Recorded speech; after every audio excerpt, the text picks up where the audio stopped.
Pwede daw ba ang mga EV sa baha? Yan po ang napakadalas na itanong sa akin ngayon. Pero guys, yung mga nagtatanong yan, dalawang klase.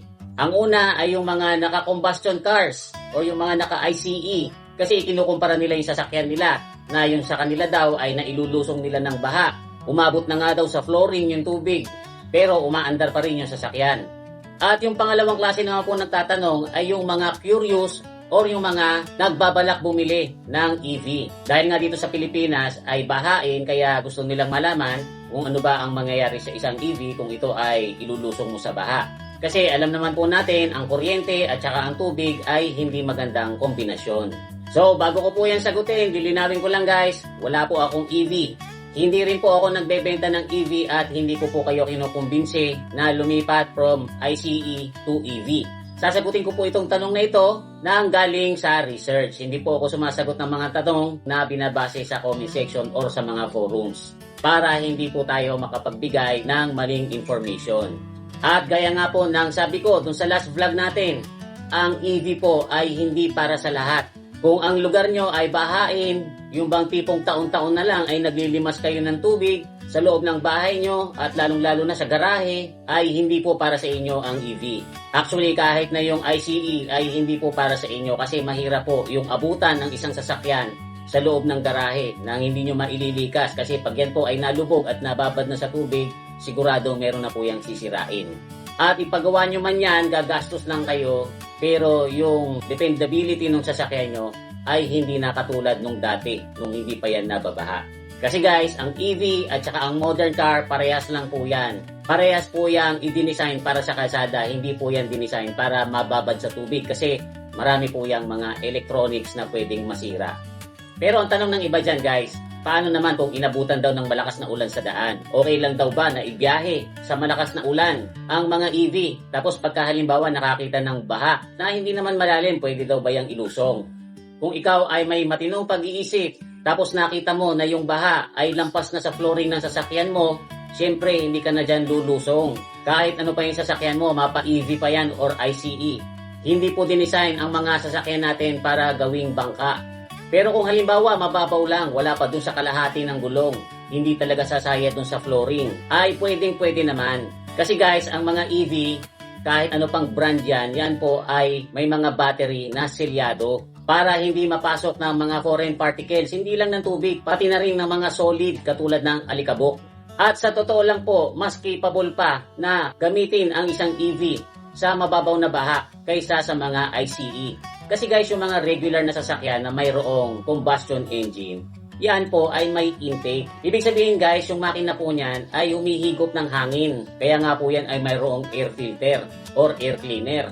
Kailangan kasi niya ng hangin para mapaliyab yung gasolina or diesel. Ngayon guys, yung intake port ito karaniwang nakaposisyon yan ng mas mataas dun sa gulong para hindi agad-agad mapupuntahan ng tubig. Kaya lang guys, halimbawa lumusong kayo sa tubig baha na hindi naman masyadong malalim. Tapos may nasalubong kayong malaking truck na rumaragasa. Aalon yun syempre. Pag alon nun, po pwedeng umibabaw yung tubig ng hanggang lampas dun sa hood. Pag napunta po yan dun sa may tapat ng intake port, ihigupin po niya yung tubig. Yun na po ang magpapahinto doon sa makina. At kung makakarating yung tubig hanggang doon sa loob ng makina, ay kaya na po niyang makagawa ng damage.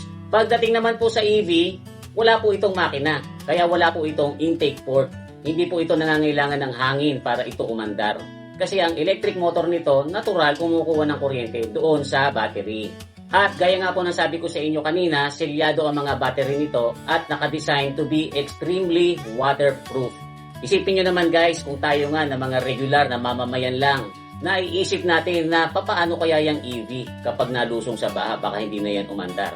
Hindi naman tayo nag-design ng kotse pero tinatanong natin yan sa sarili natin. E di lalo na yung mga engineer or yung mga nagde-design ng EV, binabayaran po yan ng malaki ng mga multi-billion EV manufacturers para gumawa ng sasakyan na ibebenta sa publiko. Natural na isip nila yan na magdi-design sila ng sasakyan na hindi basta-basta mapapasok ng tubig.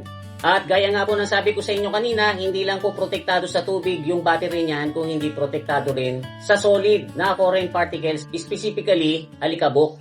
Kasi yung alikabok ay nakakasira rin po. Ang level ng protection ay dinidescribe nila sa pamamagitan ng IP rating.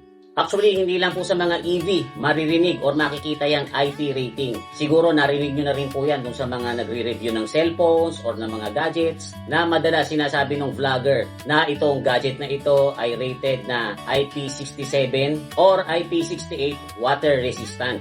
Ang ibig sabihin po ng IP ay ingress protection. Yan naman po ay tumutukoy doon sa level ng proteksyon ng isang product laban sa foreign particles tulad ng moisture, ng tubig at ng alikabok. Mapapansin nyo guys, sa IP rating ay mayroong dalawang numero. Yung unang numero po niyan doon sa may left side ay tumutukoy naman po doon sa level of protection doon sa mga solid objects, particularly alikabok or dust.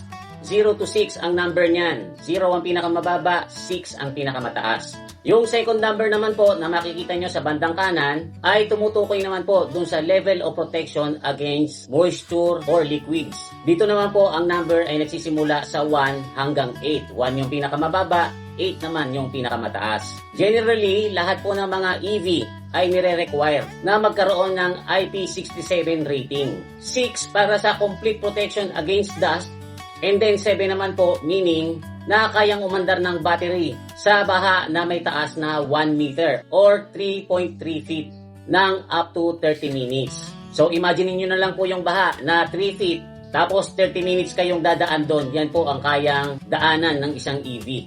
Pero sa totoo lang naman, pagka nakakita naman tayo ng baha, kung ikaw ay may matinong pag-iisip, syempre, pagka nakita mo mahigit 1 metro na yung baha, hindi mo yan lulusungin kahit ano pang sasakyan yung dala mo. At hindi naman po ako nakakita ng isang sasakyan dito sa Pilipinas na lumusong ng baha na dire-diretsong mahigit pa sa 30 minutes. Pero yan po ang standard ng mga EV. Kailangan kaya nilang dumaan sa 1 meter na tubig sa loob ng 30 minutes. Ngayon guys, itong mga ipinapakita ko sa inyo ay hindi po ito galing sa imahinasyon ko. Ito po ay galing sa CATL. Sila po ang world's largest EV and energy battery manufacturer.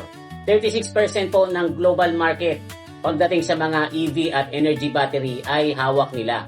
Nagsusupply po sila sa maraming car manufacturers except BYD. Kasi ang BYD ay may sariling gawaan ng battery. Actually, sa battery nga po nagsimula ang BYD bago sila naging sasakyan. Pero sa BYD man po ang battery or sa CATL, parehas po yung mayroong sinusunod na requirements sa pagmamanufacture ng battery. Pero ito pong mga battery ng CATL, nilampasan pa nila yung standards na yan. Kasi kung yung mga karaniwang EV battery ay IPX7 lang, ito pong mga battery ng CATL ay IPX8. Sa mga testing po nila ay 36 hours nilang sinasubject yung battery nila sa vibrations na sinisimulate yung road conditions. Tapos susundan po yan ng 48 hours nakasubmerge or nakalubog entirely sa tubig. Kaya lampas-lampas po ang quality ng battery nila doon sa required na standard lang. Bukod pa dyan, nagsasagawa din po sila ng tinatawag na cold and heat shock test. Ibig sabihin, kapag sinasubject nila yung mga battery nila sa tubig, hindi lang basta room temperature ang nilalagay nila. Pinagsasalit-salit po nila yung temperature niyan. Lalagay nila sa malamig, lalagay nila sa mainit. Hanggang mabuo nito yung 48 hours na pag-testing. At after po ng ganyang mga rigorous test, ay nananatiling tuyo ang loob ng battery nila. Bukod pa dyan, nagsasagawa din po sila noong tinatawag na bottom impact test at saka squeeze test.